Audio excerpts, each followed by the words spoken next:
Hello, everyone. This is another Freedom to Feel conversation, and my guest today is Lorna Wilson. She is an advanced hypnotherapist, past life regression therapist, life coach, and shamanic practitioner, and a dedicated practitioner of the quantum healing hypnosis therapy created by Dolores Cannon. She's also the author of Project Earth and the Human Experience, assisting with planetary and human consciousness. So this you actually have wrote other books too. This is your latest book. So Project Earth and the Human Experience. Gosh, you see, when I looked at even the cover of your book, kind of got me hypnotized in a way, mesmerized. It's beautiful though, and it feels very surreal in a way, very real and surreal at the same time. So before I start asking you questions about the book and everything else in between, how would you introduce yourself, Lorna? Who are you in your own words? Where do I begin? I really just think of myself as a very curious adventurer on Earth. I've always, since a little child, just been fascinated with humans and how we function and why we do the things that we do. So if I were to sum myself up, I'd say I'm a consciousness explorer, and I accept and appreciate everyone from every walk of life because it fascinates me how and why we do the things that we do. So I don't know if that answers your question, but yeah, I'm a consciousness explorer. Gosh, yes. I love that. In a way, you're exploring yourself, right? Consciousness exploring itself. Beautiful. What's the most, let's say, what do you love most or like most about this exploration? Just that as humans, we do things uniquely special to ourselves, but yet still, when you look across the board, we're far more similar than we're dissimilar. We tend to see ourselves as being very different, but the human potential is vast, but we're so similar that I've never been able to see much of a differentiation between myself and others. So it makes me really appreciate others, everyone. As a child, I played with everyone. I played with everyone. And as an adult, I can sit with everyone. It doesn't matter what strata of life you are, whether you've done great things or not great things. It just fascinates me. So yeah, I would say that I feel like I'm everyone, and everyone has parts of me in them, and I identify with that part. So I love people. It doesn't mean I love everyone and want to hang out with them, because you have to be specific who you want in your space or energy. But I love that they have the right to be themselves. Wow. What's not to love about that? Yes. And I have heard something similar in the sense of feeling at home everywhere you go. Doesn't matter where you are, you're always at home. Feeling like, it's your family, it's your world, it's you with you. It's just, it's something that not all of us are used to. So is that something that you teach through your practice, Lorna, for other humans to be more open? Well, yes and no. I grew up with parents that moved around a lot. We moved from country to country, from one home to another. And each time we moved, I had to find myself again amongst a new group of children. And oftentimes with kids, they're already established because they've gone to school from year one all the way through with the same people. So I'd come in new and I'd have to fit in. And what I realized as I got older was it made me very adaptable. so that I can sit and be with everyone in all walks of life. And so one of the things that I like to get across with clients, and I'd like them to understand, is that everything about them is meaningful. Things don't happen in our lives because there's a reason. Things happen because they're connected to other things. And when we're able to track those connections and look, we'll see that everything that we think about as our personality is really coping strategies that we've picked up along the way to allow us to, exist in our life. And so when people realize that they are not their experiences, there's a huge sigh of relief, because then they're able to see and understand, well, perhaps why did I have to have those experiences? But more importantly, it's okay to be me. And so that's indirectly teaching without saying I'm teaching you, but it's helping people to realize that they're completely fine and their lives are meaningful just as it is. And then, of course, they have the opportunity to make the changes wherever they choose, but that they don't have to reject themselves or their lives. So do you have some stories or some experience to share from clients, if you could, that had addiction problems and how you helped them to heal that somehow? In the book, there are a couple of addiction stories I've put in. So what I will say about addiction is that we are mind, body, and spirit. And at some point in time, and it can even be as early as the womb, that we create beliefs about ourselves because of what's going on in our mothers and our families' thoughts and energies. And those beliefs might tell us that we're not good enough unless something occurs. And so I find that many humans, especially at this time period in our cosmic journey, have addictions of one sort or another, whether they're addictions to shopping, to emotions, to food or alcohol or drugs. But there's always a history of how that came to be. And with addiction, it can always be traced back to childhood somewhere. However, if you believe in past lives, if something is significant in the childhood, then you're going to also find its roots prior to coming into this current life. And this life will kickstart it in motion. And with addiction, we take in something that makes us feel more complete, or we eliminate how we feel because we shift our awareness and energy out of that. And so what I find with people who have addictions is that oftentimes within their soul's plan, the addiction is a foundation for them to gain insight and knowledge, perhaps as the wounded healer, so that they can eventually help others to move out of that. It's never as a rule that they plan to just be addicted throughout their whole life. Right. But you will find with numerology, for example, that people that have addictive behavior tend to have a lot of fives in their numbers. And that's because the 5 is of the senses. And what better way to learn or experience the senses than to be having them out of control? So those are not specific stories, but that's just sort of a little background with addiction. And so when we see people who are addicted or have addictive behaviors, and sometimes they can be pretty rough, we can have compassion for them because we realize there's a story there. There's something going on besides the actions that they're taking. And the actions that they're taking are not really them. It's almost a compulsion that is making them do things.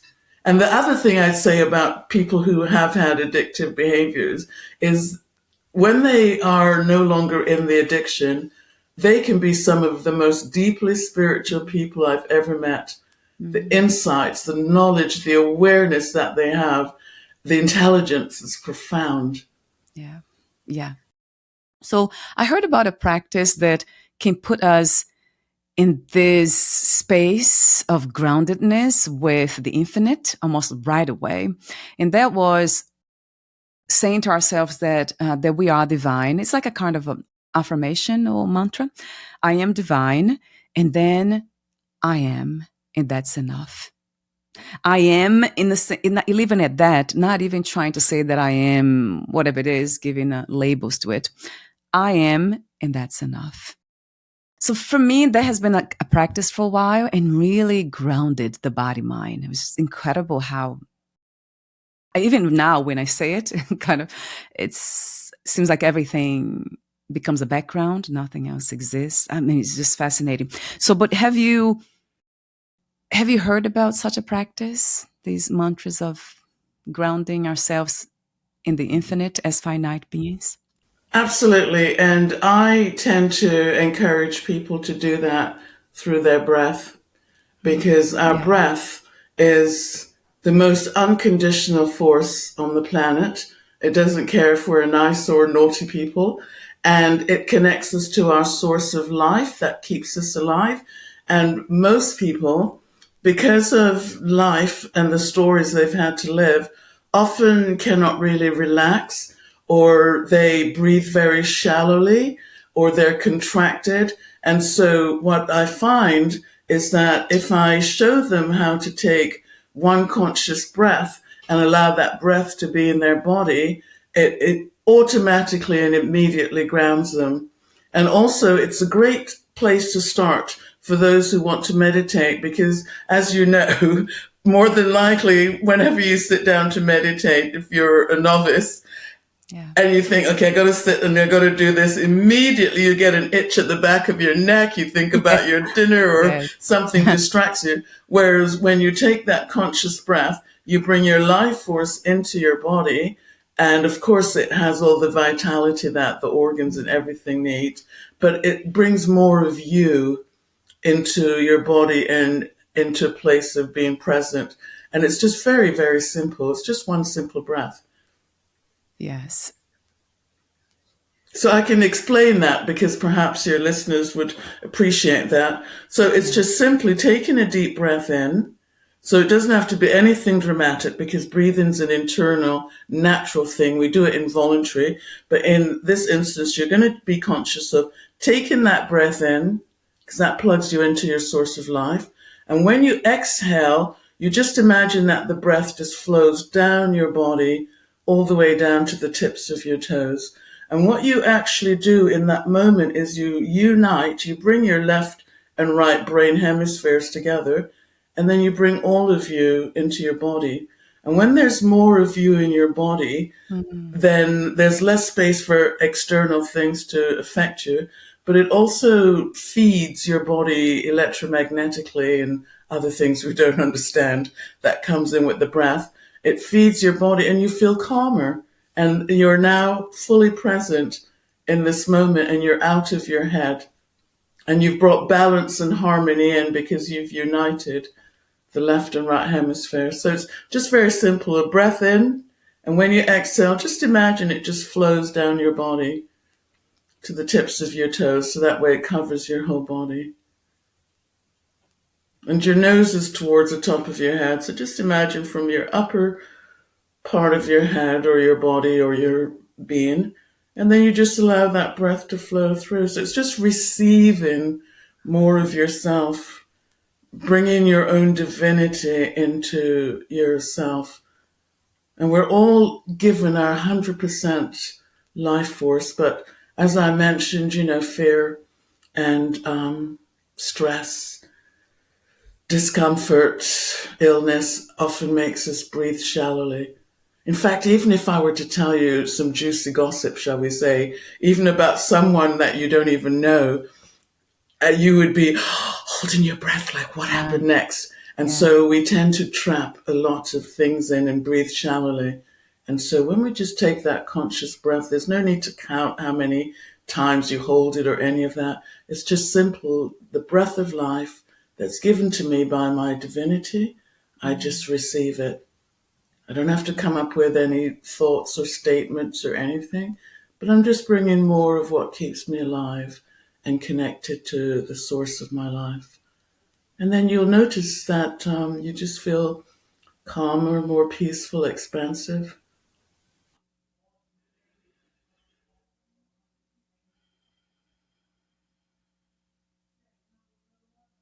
What you notice when you do that?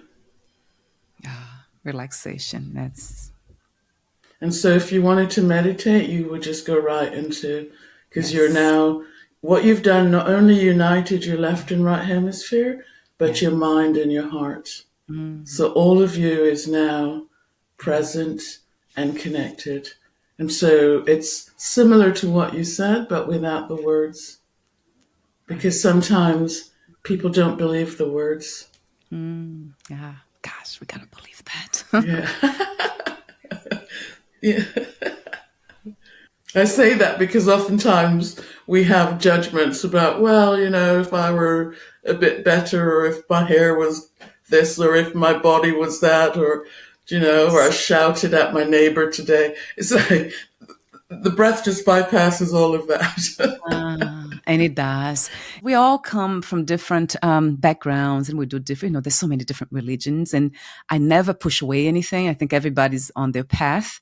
And I find some of them to be amazingly beautiful, the devotional ones, especially like the Sufis. I really like them, this sector of Islam that they do this circle and they chant. I mean, it's just so sublime, it's beautiful, like surreal. But in the end, it seemed to be when it comes to, going back to the I am, it's just here. It's so obvious that we miss it. I'm already it because I can't experience everything else, including the breath. But of course, the whole experience is just like you said, to become whole, fully divine, and fully human, we've got to come from both sides. Like kind of bring them together.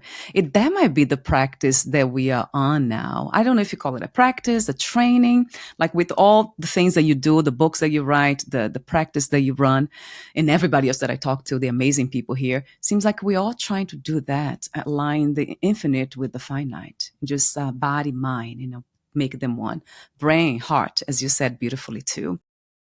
Is that what we are doing if we are doing something? Absolutely. Because what I feel and what my journeys and explorations have shown me is that cosmically, we're all on the same page, even though our stories are different. Yeah. And so what you're seeing cosmically is a coming together and a breaking free of the duality. Now, the duality, on one level, we may say we've got, as Carl Jung would have said, an inner masculine and an inner feminine.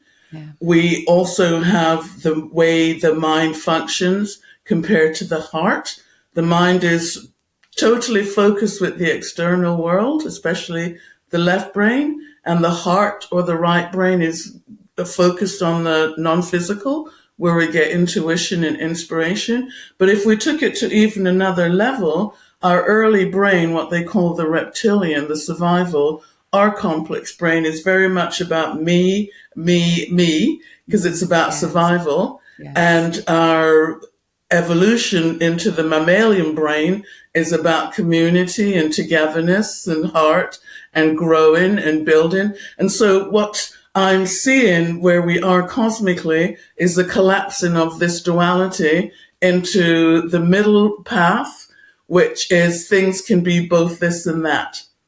So things can be the masculine and the feminine, but there's a coming together of them. Yeah.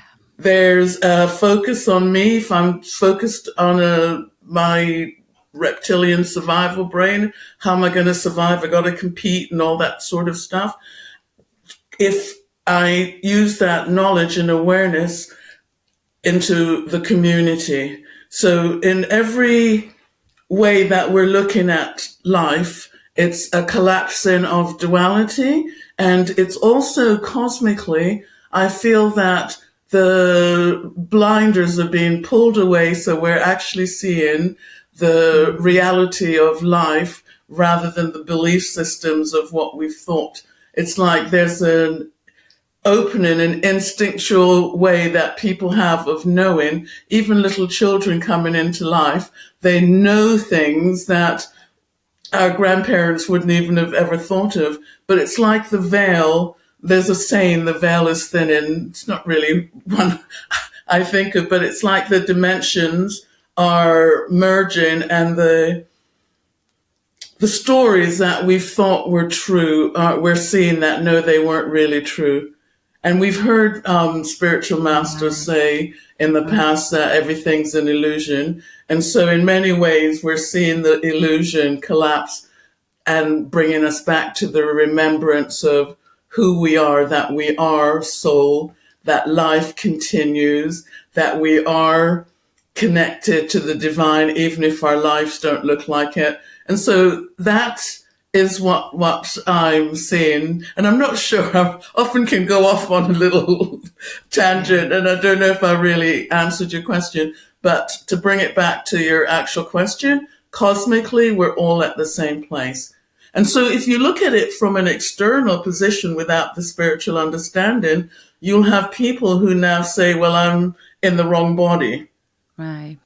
And the reality is that it's about merging our inner masculine and feminine, not how we feel gender should be. Because it's really not a gender thing. It's just how energy works and functions. Mm, yes. Yeah. Thank you for saying that too.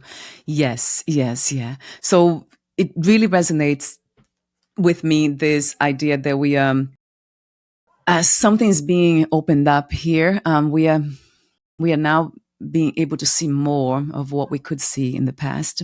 And I don't know why this is. Some people talk about the Aquarius age.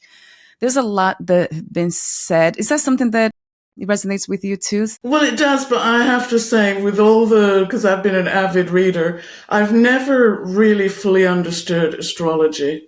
Oh, yeah. I know a little bit about my star sign, but yeah, me too. I've had friends and I've had my astrological chart done, and I just think, wow, pretty lines. But and they speak about this house and that house. I'm like, I don't know. Yeah. So I've never really understood that, but I feel you're not supposed to necessarily know everything. Maybe a little bit about most things.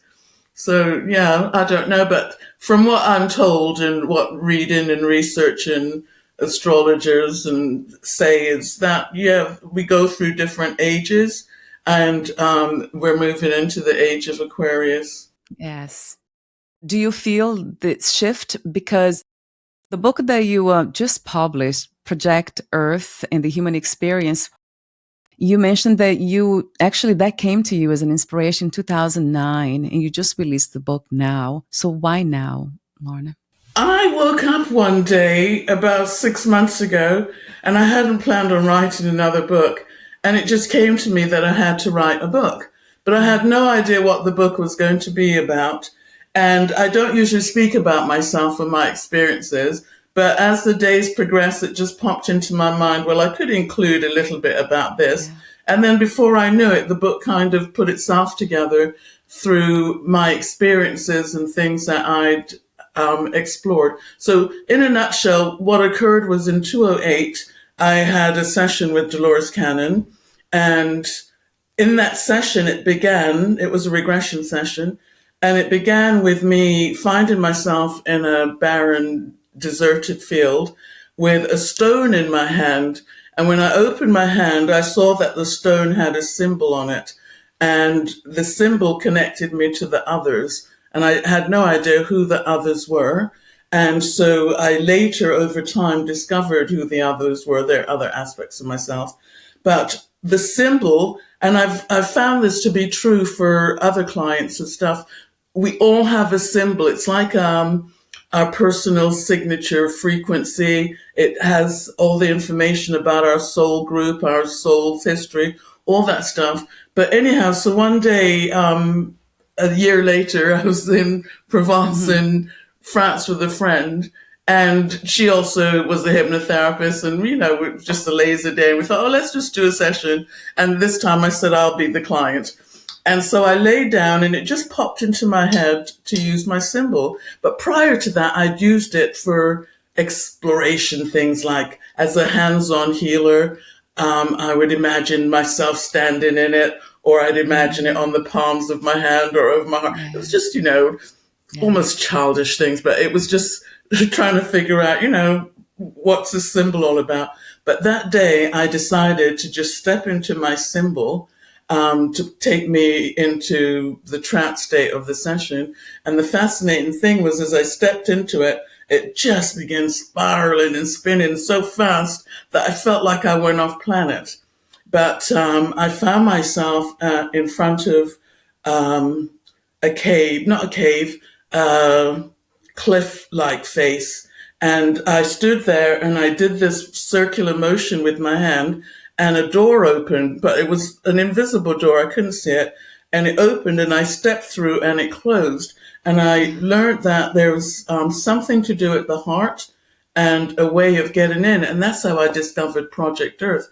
I found myself in this space where all kinds of things was going on to do with Earth. And I've even had clients who had no idea about this that showed up in their sessions, and they were also a member of what's going on in there, and they're also describing the same things. And so that's how I discovered it. And I went back into that place a few times because whenever I use my symbol, it connects me with that sort of reality. And so that was back in 2009, and I think I might have done a few things up until maybe 2014. And then once it dawned on me to write the book, and I thought, let me just go through some of the things that I already have, I was like, wow, this information is really appropriate for whatever is going on now, even to do with the migrant situation and all kinds of stuff. And so that's how the book kind of evolved. And then I did a couple of sessions this past summer with a few practitioners, and immediately I went back in and they were telling me more things to do with the coming together now of the closure of the project. So we're in some sort of a reset time. So I don't know if it's to do with changing into the Aquarian time or whatever was going on in this, what they call the Kali Yuga perhaps, or religion will speak of end times. It's not end times that the planet will end, but something about the reality that we're in now is being dismantled for, I guess, something more to evolve. And so many people actually find and feel and believe themselves to be, this is my last life. I've heard that phrase so many times. So I don't know if that's a part of whatever we've had to experience at this time, that's now coming to an end. And so there's a dismantling of all the systems and things, and we're actually seeing it for what it is. Yeah. Somebody said that beautifully about the dream, saying that we are all God's dreams, or God's dreaming us. So he wants us to be the best dreamers ever to, have the best imagination. So we can imagine together reality that's more in harmony with one another in our environment.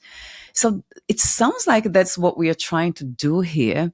But it also feels that we are very far from it still. So I don't know how this will happen and when, but I don't think we are not really trying to rush the process, are we? Well, a part of the project was that they decided to bring souls from all different places in the galaxy, and they had to have special heart capacity to love, because they were coming to a planet that needed that to lift the darkness that was here. And that also showed up in a session with someone else. So all of these things as they occurred, that would have been maybe 2009, 2010. It was fascinating because it was like little pieces of a story coming together that I didn't understand. And so within the project, they were planning the landscape, what plants, what animals. And even here, as we think of animals going extinct, they're not actually, they may be extinct on Earth, but they're still functioning in their own planetary or dimensional reality. They're just no longer on Earth. So all of those things were being taken into consideration, as well as the type of souls that were needed to be born here to bring and allow more light into the planet to shift the darkness that was here. So there are some people who feel that they've never been here before and they find Earth to be very harsh. They don't understand how and why they came here. They may feel that this isn't their home. Right. There are some that come and they get lost in the dream, to use your term, or the story, and then they have to find their way back out. Yeah. There are some that get born into families that are completely dysfunctional in many ways, but they're the ones that are going to change the family dynamics. But to do that, they have to be energetically also a part of that. So it's fascinating in there, as well as they show us how we take on belief systems and trade one for another, and how they're working on the other side for that. And so there's a input from what's occurring on the other side with how it looks and feels on this side. So there's a inner and an outer world thing that's taking place. Right, right. There's something that resonates when you talk about some people that came here from different planets, I don't know, and with a very high capacity for love, which means they're going through a lot of challenges. They always kind of seem to overcome those challenges and then become joyful and loving again. And they keep doing that over and over and over again, almost as if they were programmed. Right. And some souls have a protection on them and in them and factored in that will more than likely allow them to stay connected to the heart.